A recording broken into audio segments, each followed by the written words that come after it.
ถไฟหัวแล้วคงเดี๋ยวเราจะไปเที่ยวกันเราจะคุยคนเดียวสิโปรดทราบผู้โดยสารที่มีตัวโดยสารเดินทางโดยสารไปกับขบวนรถท่องเที่ยวที่909และ911รับตกกาญจนบุรีมอเตอร์ไซค์2 พฤษเที่ยวกันเวลา6:30 นาทีกรุณารอพบขบวนรถที่มีชานทางที่7ขอบคุณค่ะนาทีเราจะเห็นนาฬิกาด้วยอ่ะผมสถานีสักครู่เมื่อขบวนรถคนแบบเยอะมากเลยเอาพัดลมชนะขนมอ่ะเลย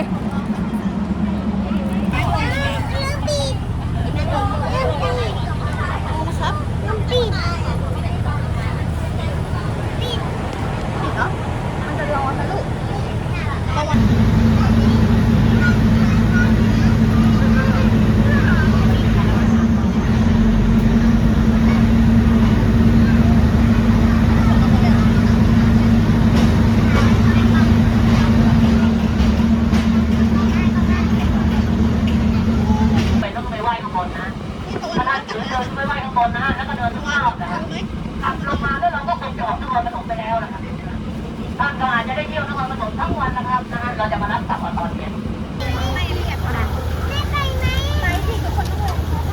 ลงมาแล้วเด้อ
เสร็จเรียบร้อยภายใน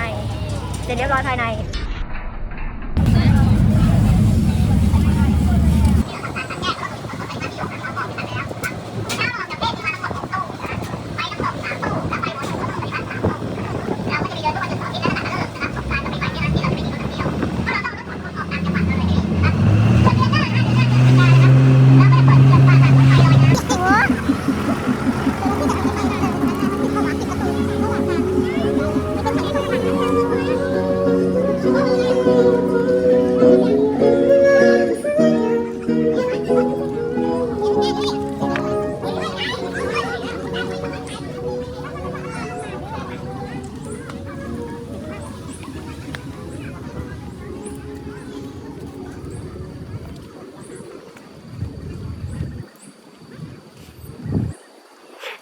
ไม่รอเลย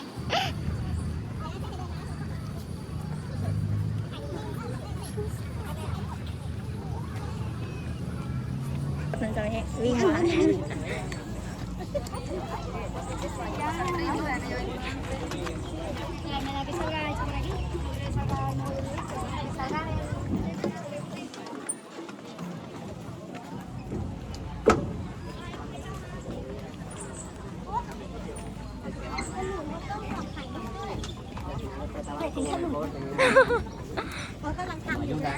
ใช่แล้ว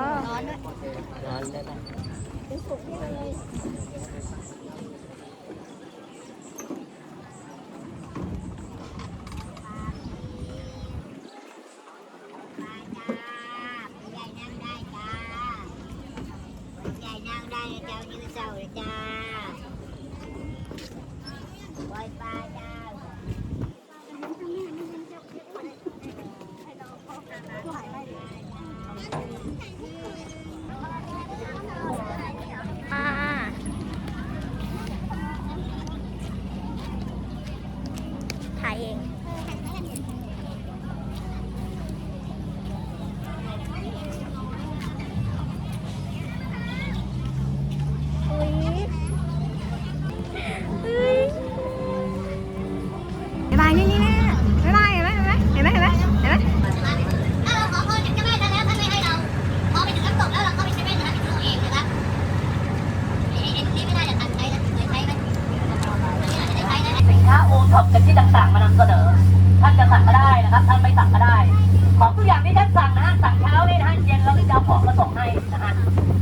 ส่งให้ตอนเย็นเอาไว้ทานรอบเย็นน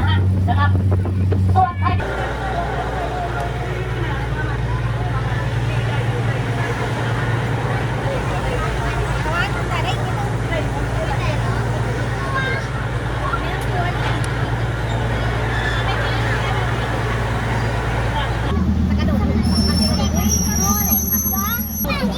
อะไรเอาอะไรตะวันจะเอาอะไรฮะ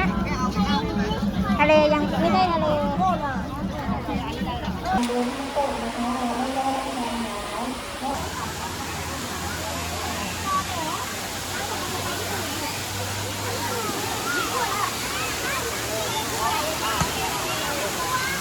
ตัวชา2 คำนะคะตลอดการเดินเย็นนะคะเราไม่ได้รับประทานอาหารต้องอนุญาตให้ซื้อเพื่อนะคะถ้าอนุญาตให้เรารับประทานอาหารและซื้อเพื่อดูแลมันได้ซ้ายมือนะคะจะมีลูกค้าได้รับบริการนะคะ ยังไงไม่เห็นเลยถ่ายรูปอ่ะเอ้าวิดีโอที่บ้าน